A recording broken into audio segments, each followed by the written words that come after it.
Hello everyone.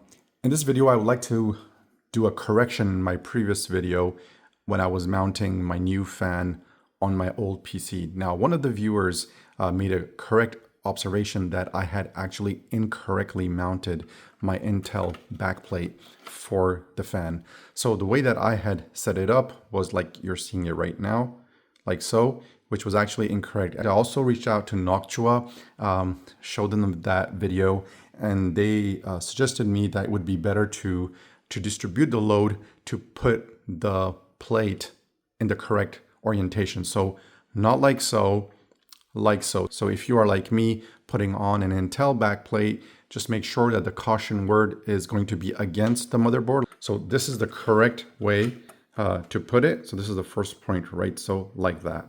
So I have an Intel 1155 CPU on which I'm putting this mount cooler here. And as you can see, the bracket support here for the cooler is bent like so.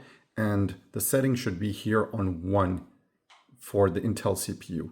So if we now look at how it is set right here for the CPU right here, you can see that the bend is in that shape like we saw in the documentation. And I can see right here that it is indeed here in front of 1. So this setting here now, this mount is fine.